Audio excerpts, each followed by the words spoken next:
بسم اللہ الرحمن الرحیم۔ جوان کی چھٹے امام تربیت کرتے تھے، ایک ایک جوان، چھوٹا چھوٹا مسئلہ ہوتا تھا جوانوں کو، چھٹے امام کے پاس جاتے تھے، بالکل جزئی مسائل۔ جیسے ایک جوان گیا امام کے پاس، مولا جوان ہوں، شادی کی ضرورت ہے، کسی خاتون کو دیکھا ہے، پسند آ گئی ہیں، بتائیے کیا کروں۔ کبھی کبھی دل گرفتار ہو جاتا ہے انسان کا، تو یہ رجوع معصوم کے معصوم کی طرف جاؤ اپنے مسائل کو لے کر۔ امام نے فرمایا جب کسی چیز پہ نگاہ پڑے، وہ گاڑی ہو، وہ گھر ہو، وہ انسان ہو، اچھا لگے، رجوع اللہ کی طرف کرو اور یہ دعا کرو، اللہم آتنی من فضلک، اے خدا اپنے فضل و کرم سے مجھے کیا کر، عطا کر۔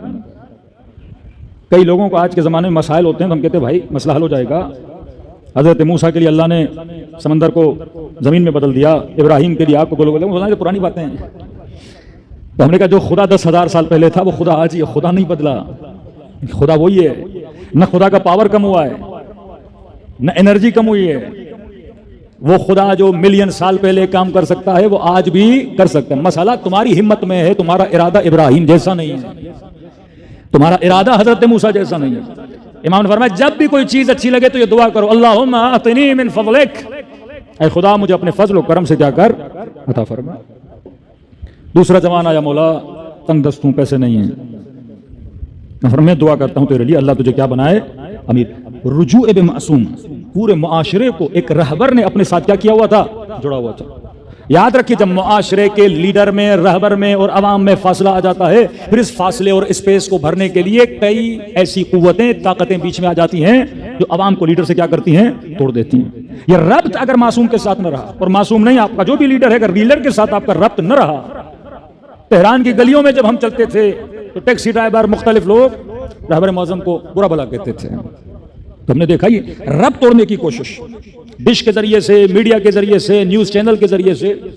کسی بھی ملک میں اگر عوام کی لیڈر اور رہبر کے ساتھ وہ سیاسی لیڈرشپ ہو، وہ روحانی لیڈرشپ ہو، اس میں فاصلہ ڈالنا ہے تو سب سے پہلے کیریکٹر سیشن کی جاتی ہے، تاکہ لوگ اس سے کیا ہو جائیں، دور ہو جائیں۔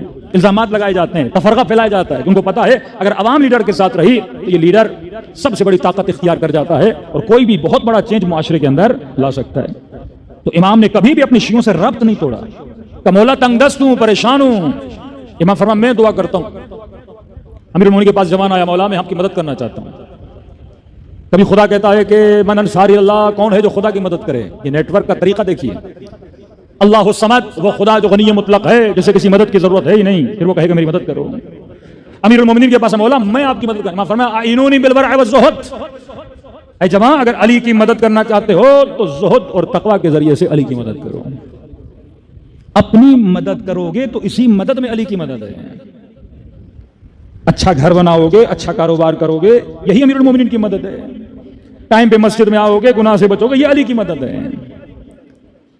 یہ گریا، یہ مجلس، یہ جوانوں کو جمع کر کے مسجد میں بلانا، امام حسین کو کیا مل رہا ہے؟ آپ کی مدد ہے۔ یہ انسجام پیدا ہوگا، وحدت پیدا ہوگی، ذہن سازی ہوگی، نسلیں صحیح بنیں گی۔ مولا علی کو کیا ملنا ہے؟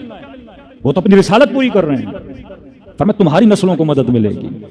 امام جعفر صادق نے فرمایا میں دعا کرتا ہوں، اے جوان میں دعا کرتا ہوں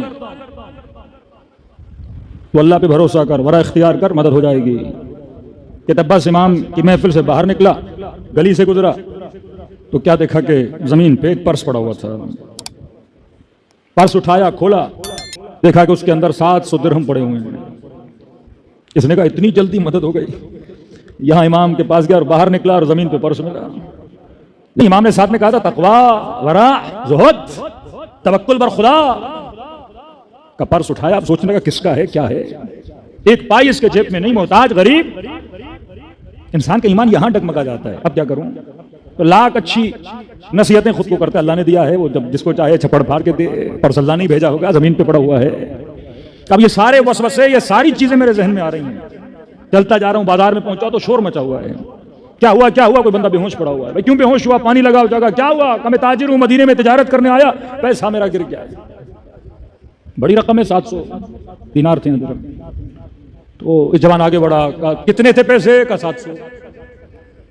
کس کے اندر تھے؟ کا حمیان کپڑے کا کوئی پرس ہے، اس کے اندر۔ کلر کیسا تھا؟ کا ایسا۔ کبھی اسے پانی پلاؤ کا پریشان ہونے کی ضرورت نہیں، تمہارا پیسہ اچھے بندے کو ملا ہے، یہ اسی پرس کے اندر ہے، 700 میں نے ایک پائی بھی نہیں اٹھائی، کس نے شکریہ ادا کیا، پیسہ لیا، اس نے انعام کے طور پہ، بڑا منصف تھا، انعام کے طور پہ 700 میں سے 70 اسے دیے اس نے، کوئی اور ہوتا تو لے کے چلا جاتا۔ یہ بھی اچھی روش ہے، اگر کوئی جوان، اگر کوئی بندہ اچھا کام کرے کم از کم انعام تو دو۔ ایک بندے کا 1 کروڑ گم ہو جائے، 2 لاکھ گم ہو جائے، کوئی بندہ ڈھونڈ کے بھائی بس شکریہ کرو، چائے پلا کے اسے خالی ہاتھ بھیج نہیں، تو 4000 نکال کے اس کے ہاتھ پہ بھی رکھو تاکہ تشویق ہو اس کی، کل کسی اور کا ملے تو اچھا کام بھی کرے۔ ہمارے یہاں کوئی فون کر کے بولتا ہے آپ کی چیز ملی، ہم اوپر سے تو سناتے ہیں اس کو آپ کے پاس کیا کر رہی ہے، گم ہم نے کی، قصور ہمارا۔ یہ روش کردار ہے اہل بیت علیہ السلام کہ اگر کوئی اچھا کام کرے اس کی تشویق کرو، بچہ امتحان میں پاس ہوا تشویق کرو، جوان مسجد سے ہو کر آیا، بیٹی نے اچھا حجاب پہنا، اسی معاشرے میں 10 ایسے بدبخت ہیں اگر کوئی حجاب کرتا ہے تو اسے ٹوکتے ہیں، اتنی کم ایج میں تم کنزرویٹو ہو، تم یہ ہو۔ یہ آپ کا کام ہے، فیملیز کا کام ہے، رشتہ داروں کا کام ہے۔ اگر کوئی جوان بچی اچھا کام کر رہی ہے تو فیملی کیا کرے، اسے مشوق بنے، بارک اللہ فیک بولے اسے کہ ماشاءاللہ آپ کتنے اچھے لگ رہے ہو، آپ نے کتنا اچھا کام کیا۔ جتنا اپریشیٹ کرو گے، نظام ظلم وہ نیٹ ورک اہل بیت کا نیٹ ورک نہیں ہے، وہ دیندار لوگوں کے حوصلوں کو پست کرتا ہے۔ اہل بیت کا نیٹ ورک دیندار لوگوں کے حوصلوں کو کیا کرتا ہے، بلند کرتا ہے۔ یہ اللہ کیا کر رہا ہے، آپ کی تشویق کر رہا ہے نا۔ صبح نماز پڑھو گے تو اللہ اتنا ثواب دے گا، اتنے فرشتے تمہارے لیے بن جاتے ہیں، ایک ذکر کرو گے جنت میں 1000 درخت بن جاتے ہیں۔ یہ تشویق الہی ہے، اگر اچھا کام کرو گے تو خدا تجھے انعام دیتا ہے۔ اس نے 700 کے بدلے میں اسے 70 دیے، یہ بڑا خوش ہوا، دوڑا دوڑا چھٹے امام کی خدمت میں آیا، امام نے اس کے ماتھے کا بوسہ لیا، کہ مولا دیکھیے آپ نے دعا کی، مجھے 70 درہم مل گئے۔ امام نے کہا کس طرح کا؟ مولا اسی طرح چیز ملی، میں نے واپس کی، 700 واپس کیے، 70 دے دیے۔ مولا اتنے خوش ہو، امام نے اپنی جیب میں ہاتھ ڈالا، 30 درہم اسے اور دے دیے، تو 70 کی جگہ اس کے کتنے ہو گئے، 100 ہو گئے۔ جب اس کے 100 ہوئے نا تو یہاں چھٹے امام نے ایک جملہ فرمایا، امام نے فرمایا اگر وہ 700 کا عدد 100 سے زیادہ تھا، اگر پہلے لیتا تو وہ 700، ابھی تیرے پاس 100، لیکن 700 میں اتنی برکت نہیں ہوتی جتنی 100 میں برکت ہے، کیونکہ 700 حرام کا تھا، 100 حلال کا ہے۔ تشویق اہل بیت علیہ الصلوۃ والسلام، ذہن سازی کرنا نوجوان نسلوں کی، اپنے ساتھ جوڑے رکھا، پھر اماموں نے نمائندے بنائے۔ یہ شہباز میں امام کا نمائندہ تھا، ایک مومن بڑا پریشان۔ آپ یقین کریں گے کہ اہل بیت کے چاہنے والے حکومت کے اندر اتنے داخل ہو چکے تھے کہ حاکموں کو بھی پتہ نہیں تھا امام کے چاہنے والے ہیں، جن میں مشہور جناب حرمدان ہیں۔ مطلب جب تک ہارون رہے پتہ نہیں۔ مامون نماز جنازہ پڑھاتے ہیں بڑی شوکت، شان و شوکت سے، کیونکہ امام نے انہیں ایک بشارت دی تھی۔ امام نے فرمایا تھا کہ کبھی تمہارے بدن کو ظالم کی تلوار چھوئے گی نہیں، کبھی تو جیل یا زندان میں نہیں جائے گا، کبھی تمہارے بچے فقیر نہیں بنیں گے، ایک شرط پہ کہ جب بھی ہمارے چاہنے والے کو کوئی مسئلہ ہو اس کی پریشانی کو حل کرنا۔ اس کے نتیجے میں ہم تجھے یہ وعدہ دیتے ہیں۔ احواز کا والی حکومت میں چاہنے والا امام کا شخص آیا مولا کے پاس، مولا میرے اوپر ٹیکس بہت بڑھ چکا ہے، حکومت ٹیکس لینا چاہتی ہے، میرے پاس پیسے نہیں ہیں، قرضہ بہت بڑھ چکا ہے، آپ کا چاہنے والا ہے۔ امام نے صرف ایک خط لکھا کہ یہ میرا چاہنے والا ہے، جتنی اس کی مدد کر سکتے ہو اس کی مدد کرنا۔ یہ آیا اس والی کے گھر گیا کہ یہ خط ہے، والی نے رات کو گھر میں بٹھایا، کہ کتنا قرضہ ہے؟ مسئلہ نے کہا تو 3000 کا، کہ ٹھیک ہے یہ میں اپنی جیب سے دے رہا ہوں۔ کتنا ٹیکس ہے؟ کس نے حکومت کا اتنا مقروض ہوں کہ سارا ٹیکس بھی تمہارا کیا کیا، معاف کر دیا۔ سواری وواری ہے کہ نہیں کچھ بھی نہیں ہے، کہ گھر میں اونٹ تھے گھوڑے تھے کہ یہ بھی میں نے تجھے دے دیے، قالیچہ تھا کہ یہ بھی تمہیں دے دیا، اور پیسوں کی ضرورت ہے وہ بھی اسے دے دیا، کہ بس ایک کام کرنا، جب اپنے مولا کے پاس جانا اسے اتنا کہنا کہ میں نے تجھے اتنا دیا کہ تو راضی ہو گیا، اور واپسی پہ مولا سے پوچھ کے آنا کہ وہ مجھ سے راضی ہوئے ہیں کہ نہیں ہوئے ہیں۔